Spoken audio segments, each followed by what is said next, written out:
saya datang di Kabupaten Wajo untuk wawancara khusus dengan Bapak Kapolres, yaitu Bapak AKBP Muhammad Islam Amrullah, SIK NN. Assalamualaikum Pak Kapolres. Waalaikumsalam. Bagaimana kabar sehari-hari? Alhamdulillah sehat. Pak Kapolres, begitu sebelum kemarin sudah harus mengecek pos Pak. Kenapa Bapak begitu ada instruksi penyekatan dilarang mudik, Bapak begitu aktif untuk melakukan pengecekan pos? Ya, yang pertama ini merupakan tanggung jawab. Yang kedua, ini adalah sudah sesuai dengan perintah operasi bahwa operasi ketupat 2021 ini fokusnya berbeda dengan operasi ketupat yang sebelumnya, di mana yang sebelumnya adalah bagaimana kelancaran keselamatan pemudik. Namun untuk tahun 2020 dan tahun 2021 adalah bagaimana masyarakat tidak boleh mudik. Adapun yang diperbolehkan melintasi atau kembali ke daerahnya dengan persyaratan-persyaratan dan izin tertentu. Tentunya ini sudah diatur oleh pemerintah, baik Kementerian Perhubungan, Kemendagri dan sebagainya. Sehingga kami selalu jajaran kewilayahan melaksanakan kereta ini, penyekatan di 5 tempat di Kabupaten Wajo. Oh, ada 5 tempat. 5 tempat. Tapi Pak Kapolres, ini pertanyaan yang sedikit ini agak kritis. Ketika Bapak melakukan penyekatan begitu maksimal sesuai dengan instruksi pusat, lalu ini kan terkenal dengan industri yang ada di sini dan pusat perbelanjaan yang di Sulawesi Selatan bagian utara. Ada berapa kabupaten, Bone, Sopeng, Sika, yang sangat dekat, 5 kabupaten menurut pemantauan kami. Lalu bagaimana Pak, ketika Bapak melakukan penyekatan sementara mereka ingin berbelanja untuk menjelang Lebaran?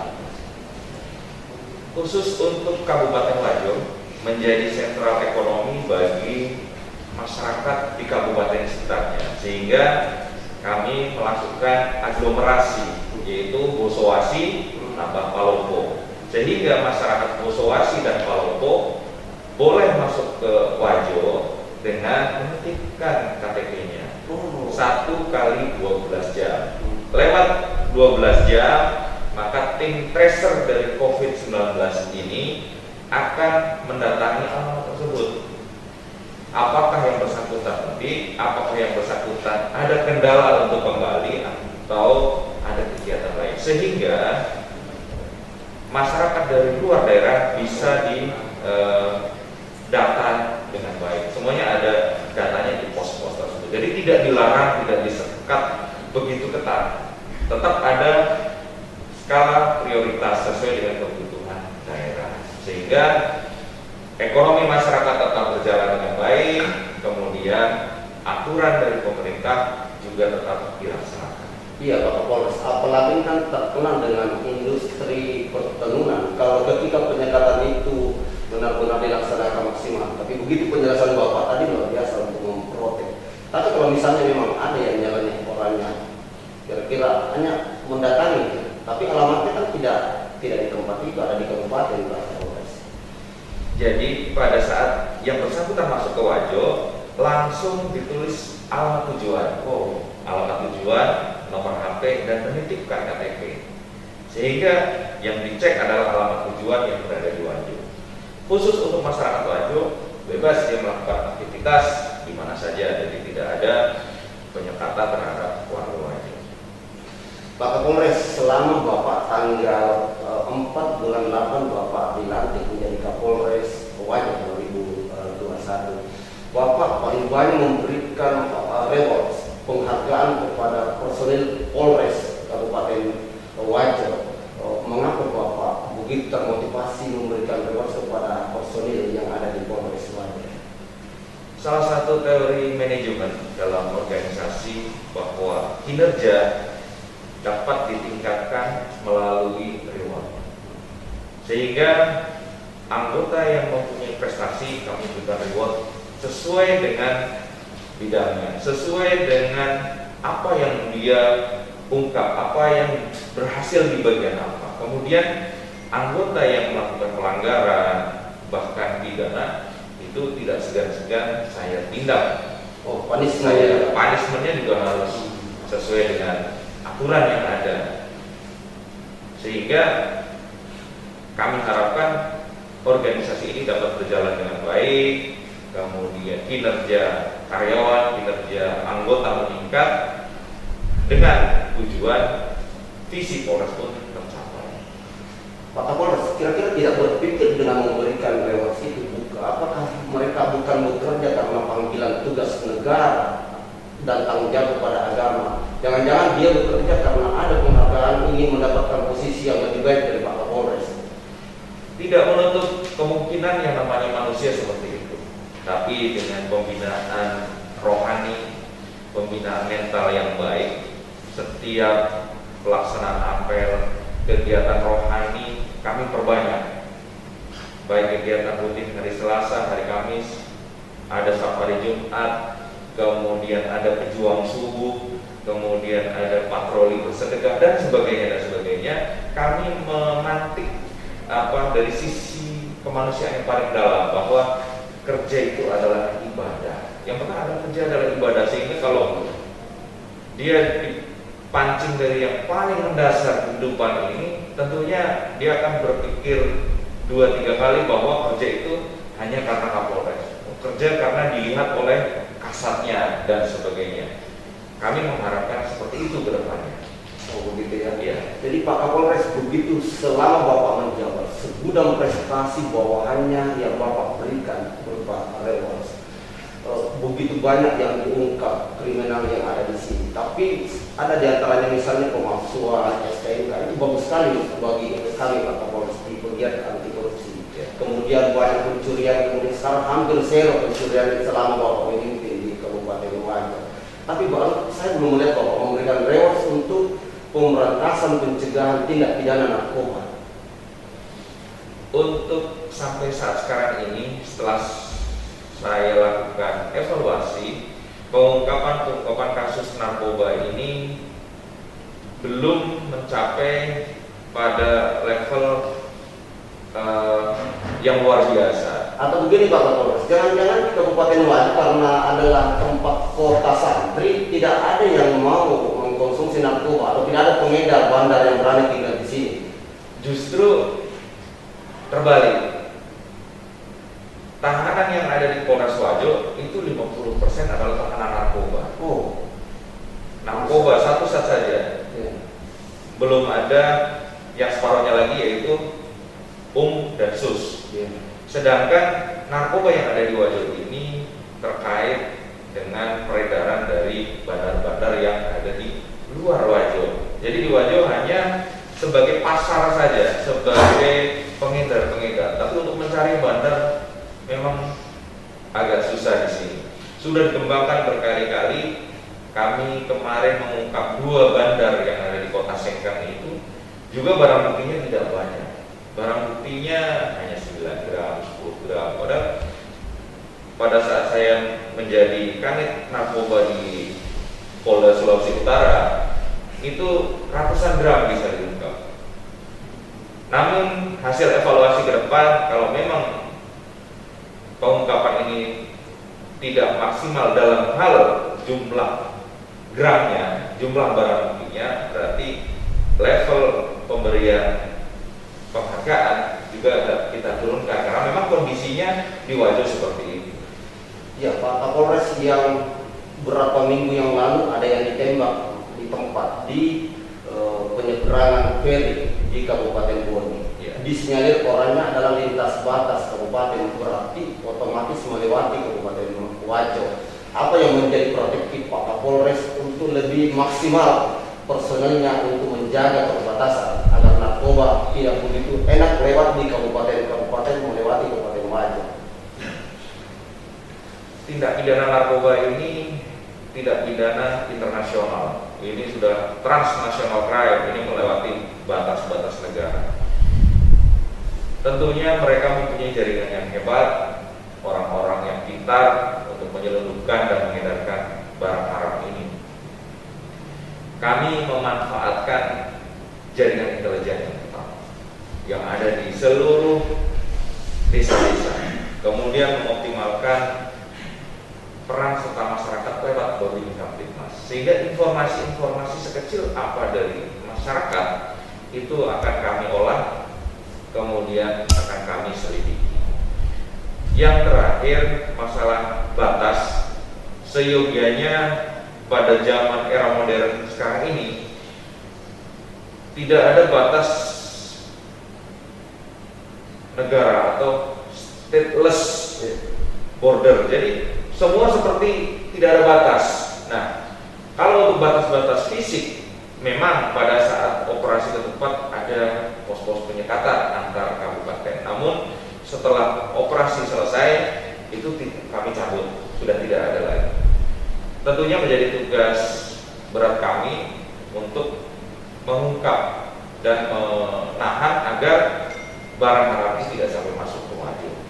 Ada pertanyaan menggelitik Pak Kapolres. Apakah kira-kira tidak ada unsur penyuapan ke oknum bawahan Pak Kapolres tidak bisa mengungkap besar atau memang sulit untuk diungkap? Sampai saat sekarang hasil evaluasi memang tidak ada barang besar yang beredar di Wajo, hanya yang kecil-kecil. Tidak ada bandar besar. Bandar besar mengarah ke kabupaten lain, sehingga kerjasama dengan Direktorat Narkoba Polda Sulawesi Selatan untuk mengungkap bandar-bandar yang ada di daerah di luar Wajo ini. Terkait dengan masalah suap menyuap, tentunya itu harus bisa dibuktikan. Kalau memang ada yang indikasi terlibat, tidak segan-segan saya akan melakukan penindakan hukum terhadap. Karena begini Pak Kapolres, ada teman kami mantan bandar narkoba tahanan di Kutai Kartanegara, Kalimantan Timur. Beliau sekarang insaf menjadi ulama, menjadi ustaz, menjadi pendakwa sekarang. Dia menceritakan semua bahwa kalau kami melintasi batas, kami sudah komunikasi oknum. Jadi saya bertanya juga ke Bapak, apa Bapak tidak mencurigai dari intelijennya bahwa ada oknum di Kabupaten Wajo? Sementara Bapak ini kan terkenal sama dengan Pak Kadar Islam, Bapak adalah Kapolres yang beriman. Tidak menutup kemungkinan, yang namanya manusia tempat mahal khotok wa nisyan, tempatnya salah dan lupa. Oleh karenanya anggota dari Sat Narkoba ini senantiasa kami rolling. Mungkin bisa dimonitor. Anggota Sat Narkoba tidak akan terlalu lama di tempat tersebut agar tidak digalang atau tidak dikondisikan oleh atau terkontaminasi, tercemar oleh barang haram ini, sehingga perputaran ini kami sering lakukan. Pak Kapolres, kalau begitu banyak sekarang pejabat yang ditangkap, baru-baru ini adalah Bupati Nganjuk, jual beli jabatan. Tapi saya yakin di sini ada karena bupatinya adalah bupati beriman sama dengan Bapak seorang ulama. Tapi paling tidak untuk memprotektif tindak pidana pencegahan dan pemberantasan korupsi di Kabupaten Wajo, apa upaya maksimal Pak Kapolres sudah 1 tahun ini menjabat? Ya, tentunya masalah penanganan tindak pidana korupsi ini tidak diserahkan sepenuhnya kepada penyidik. Kontrol ketat, awasi ketat. Setiap laporan yang masuk, cek dan recek setiap minggu, setiap bulan perkembangannya sudah sampai mana. Dari pengecekan tersebut, pengawasan yang ketat tersebut, kita dapat mengambil kesimpulan ini kasusnya mandek, ini kasusnya berjalan dengan baik, ini ada kendala atau tidak, sehingga sebagai pimpinan di Polres ini bisa melihat dan menilai, oh ini ada permainan, ini kasusnya kok nggak berjalan, ada apa? Nah itu salah satu bentuk pengawasan. Yang kedua, tentunya pengawasan tidak mungkin setiap hari melekat karena kegiatan level pimpinan kan banyak. Kemudian yang lain yaitu pemberian reward. Setiap ada kasus korupsi, kasus terkait dengan pungli dan sebagainya, anggota yang menyelesaikan sampai P21 itu diberikan reward. Kemudian dari negara juga sudah memberikan reward terhadap anggota unit tipikor berupa tunjangan kinerja yang lebih besar daripada anggota lain. Pak Kapolres, karena ini Pak Kapolres memang sudah bagus memotivasi anggotanya untuk memberikan reward. Ada hal yang kami ingin tanyakan begini Pak Kapolres, dalam hal pencegahan tindak pidana korupsi kan tidak harus dibawa ke meja hijau, bisa pengembalian uang demi untuk meminimalisir anggaran begitu banyak yang membengkak anggaran di Republik ini, apalagi membantu pemerintah pusat. Bagaimana Pak ya Pak Kapolres kalau ada dugaan tindak pidana tapi lebih dikedepankan pengembalian uang saja ketimbang untuk menghukum pejabat tersebut?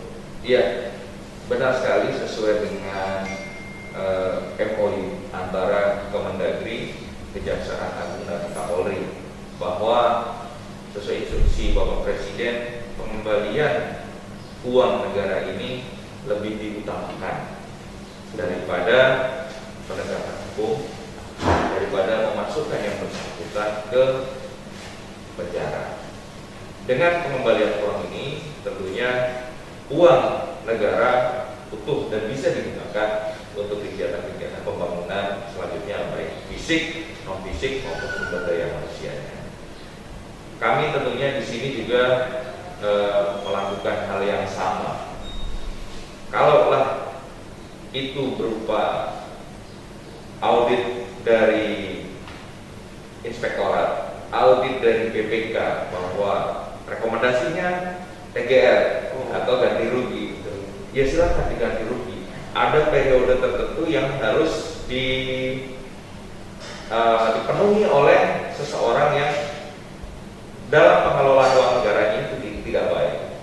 Nah, waktu yang diperlukan ini sudah dipenuhi, ya sudah. Berarti rekomendasi dari APIP, inspektorat maupun BPK apa terhadap aparat penegak hukum. Kalau rekomendasi dari temuan ini ternyata tidak dipenuhi, kemudian diproses di APH, tentunya kami selaku APH akan memproses secepatnya dengan baik. Pak Kapolres, ada temuan saya di tempat lain di luar Sulawesi Selatan, tapi kami tidak perlu sebut kabupaten kotanya. Ada hasil dari inspektorat menyatakan bahwa normal atau sesuai dengan standar kinerjanya, tapi tiba-tiba kepolisian, oknum kepolisian dalam hal ini tipikor ngotot untuk memproses hal tersebut, bahkan terjadi dugaan transaksional. Bagaimana protektifnya seorang Pak Kapolres yang beriman? Kalau saya melihatnya dari sisi lain, saya melihatnya inspektorat bukan satu-satunya APIP yang ada di negeri ini. Masih ada BPK, masih ada BPK. Artinya saya husnuzon saja bahwa dari unit tipikor tersebut berani memfaktakan bahwa ada kerugian, ada penggunaan uang negara yang tidak sesuai, atau ada ketidakmanfaatan dari bangunan yang dibuat tersebut. Sehingga setelah ekspos di BPK atau BPKP, disepakati bahwa betul ada kerugian negara di situ, sehingga unit tipikor tersebut di tempat lain itu ngotot bahwa ini ada kerugian negara. Nah, seperti itu. Kalau masalah transaksional, saya tidak bisa komentar karena itu tidak ada di sini dan itu di tempat lain. Pak Kapolres, benar-benar selama Bapak menjabat ini meyakini bahwa anggota tipikor itu bersih karena bagaimana untuk menyapu, tapi kalau penyapunya sendiri yang kotor. Saya yakin dengan anggota saya, tapi saya tidak yakin 100%. Keyakinan saya 100% hanya pada Allah saja. Kalau saya yakin kepada manusia 100%, berarti saya menyampaikan Allah Taala. Selama menjabat belum pernah ada laporan LSM ada yang diduga oknum tipikor yang mencoba main mata.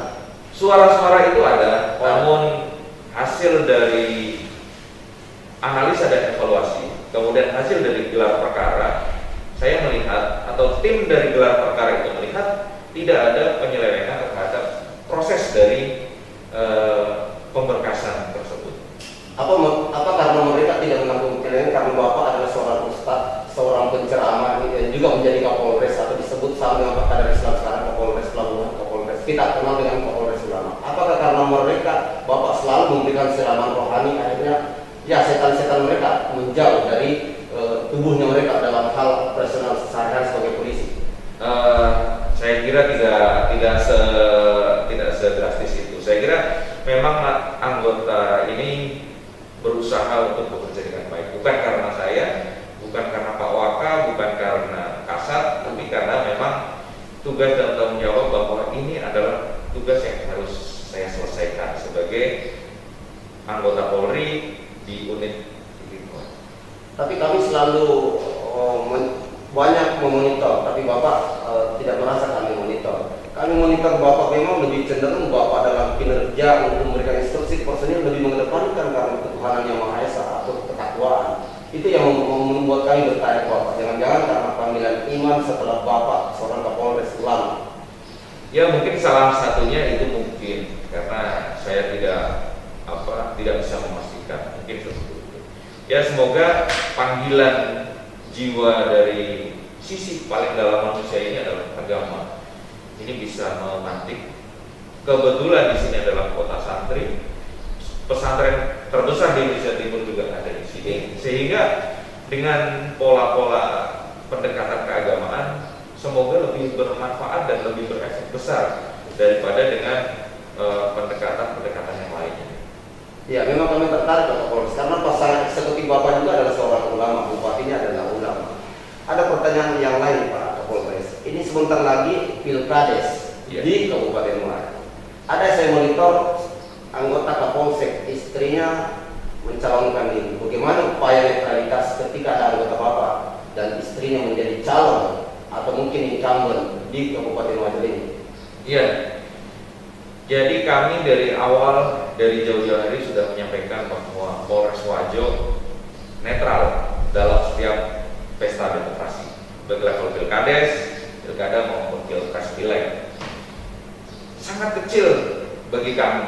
Kami tidak ada keuntungan apa-apa untuk membantu ada istri atau bayangkari anggota Polri menjadi kepala desa. Pertarungannya sangat kecil. Untuk apa?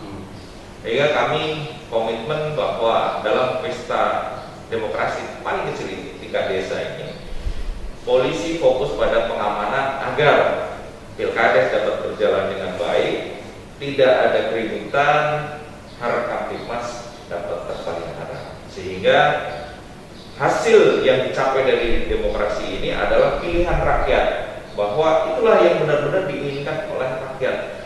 Sosok pemimpin kepala desa yang paling diinginkan rakyat, bukan karena transaksional, bukan karena jual beli, bukan karena pengaruh-pengaruh yang lainnya. Saya pasti memang yakin, apalagi Bapak Kapolres ulama, tidak mungkin melakukan penggiringan secara institusional atau secara personal atau secara struktural. Tapi kalau misalnya Pak terindikasi karena kami laskar anti korupsi dari Jakarta ini ingin memonitor pilkades yang ada di Kabupaten Wajo, ada yang membuat kami terpanggil Pak untuk memonitor. Misalnya Pak, tidak secara struktural, tapi personality Pak, head to head, berani membuat supaya mereka takut. Karena di Wajo ini kalau menyebut polisi Pak, para pemilih suara itu takut Pak. Kalau memang ada indikasi, silakan dilaporkan, sehingga kami bisa melakukan klarifikasi, tidak hanya sepihak bahwa wah itu melakukan penekanan agar masyarakat memilih. Toh masyarakat sekarang sudah dewasa, masyarakat sudah pintar bahwa untuk apa sih? Bukan haknya Pak Polisi untuk menekan saya milih siapa. Sehingga kalau ada silakan dilaporkan, sehingga kami dari unit pengawasan maupun dari Propam bisa mengecek betul nggak. Nah kalau tidak betul, tentunya laporan itu kami selesaikan. Tapi kalau laporan itu betul, ada indikasi ke sana, tentunya laporan tersebut akan kami proses sehingga anggota tersebut dapat diberikan hukuman sesuai dengan aturan. Dijamin Pak ya? Dijamin. Pak Kapolres, mengapa Bapak selama menjabat di kota santri ini Bapak terlalu akrab dengan wartawan, NGO, LSM, Ormas, dan tokoh agama? Apa yang motivasi Bapak? Saya berharap mereka itu sebagai unsur pengawasan lain di luar pemerintah. Kalau pengawasan inspektorat ada, kami punya unit pengawasan, Polda punya pengawasan, ada ombudsman, ada Kompolnas. Tapi dari sisi LSM, wartawan dan sebagainya, NGO itu swasta, sehingga sisi objektifnya lebih banyak. Artinya tidak ada beban bahwa oh ini antar instansi, nanti ada ketersinggungan antar instansi. Tidak, tentunya informasi dari paling kecil dari rekan-rekan ini membuat saya bisa bertindak dan mengambil kebijakan yang lebih baik. Tapi Bapak tidak takut kalau ada oknum yang mencatut penjual nama Bapak karena kedekatannya? saya tidak takut menjual ada yang menjual nama saya. Tentunya juga masyarakat di forum ini saya sampaikan jangan percaya seseorang yang menjual nama saya atau meminta-minta atas nama saya, itu udah pasti tidak benar. Jadi tolong silakan konfirmasi langsung ke saya seperti yang nomor HP saya yang saya sampaikan 0852 Ya. Jenderal 3 2001. Subhanallah. Itu nomor saya. Boleh diulangi Pak, biar seluruh Indonesia pun tahu. Nggak boleh, Saya, tidak Pak. masalah ya. 0852 Jenderal 3 2001. Subhanallah. Itu kalau ada yang mencatut nama saya, meminta-minta sesuatu atas nama saya, silakan konfirmasi ke nomor tersebut karena yang pasti itu tidak benar. Bapak nggak takut digombal sama cewek cantik Pak di Kabupaten Maja? Begitu tahu nama roti Bapak ekspos begini? Jadi paling cewek tersebut yang takut Pak, karena Kenapa, Pak? sudah tahu saya anak 3. Tapi sekarang zaman milenial ini Pak, cewek suka Pak yang punya anak yang pengalaman. Insya Allah kalau kita sering olahraga, sering beribadah, kemudian tidak ada pikiran yang aneh-aneh di sana. Semoga luar biasa. Saudara sekalian dimanapun Anda berada, saya barusan mewawancarai Bapak Kapolres. Sudah 2 yang kami temukan Kapolres yang boleh kita juluki adalah Kapolres ulama di Republik ini. Dari 34 provinsi, 532 kabupaten kota. Setelah Bapak Dr. Muhammad Qadar Islam SIK, SI, MSI, dan sekarang kita temukan adalah AKBP Muhammad Islam, namanya saja AKBP Muhammad Islam Amrullah SIK MM, Magister Manajemen. Sungguh luar biasa. Beliau adalah Kapolres ulama. Beliau adalah Kapolres yang tersohor, sangat dekat dengan santri, sangat dekat dengan ormas LSM. Mereka tidak takut. Bahkan kami tanyakan apakah tidak takut kalau nomor HP-nya diketuk dengan perempuan cantik. Ya bukan hanya di Kabupaten Loajo tapi di Indonesia. Karena beliau adalah sangat gagah, tidak mudah untuk terpengaruh ketika jabatannya. Jadi saudara sekalian dimanapun Anda berada, demikian wawancara saya. Inilah adalah Kapolres kita. Mudah-mudahan Allah memberikan kesehatan, memberikan waktu yang luas dan sehat selalu untuk Republik ini, untuk penegakan hukum, pemberantasan korupsi, pemberantasan narkoba, dan pemberantasan tindak pidana lainnya. Beliau adalah orang komitmen, beliau adalah orang jujur, beliau tidak mau menerima sogok, tapi beliau paling suka menerima tamu, tidak pernah mundur. Saya buktikan saja, saya belum kenal dengan beliau, saya selalu sekjen Laskar Korupsi Jakarta. Begitu WA hitungan detik dengan tengah malam langsung membalas Pak Kapolres saya yang wawancara. Beliau langsung respon dengan tegas, silakan Pak, kami tunggu di Polres kapan Bapak mau. Inilah Kapolres kita, AKBP Muhammad Islam Amrullah SIK MM. Mudah-mudahan beliau ke depan menjadi Kapolda, menjadi Kapolri di Republik ini. Billahi taufiq wal hidayah. Saya Sekjen DPP Laskar Anti Korupsi Bidang 45 HM Hasim Ibrahim. Wassalamualaikum warahmatullahi wabarakatuh.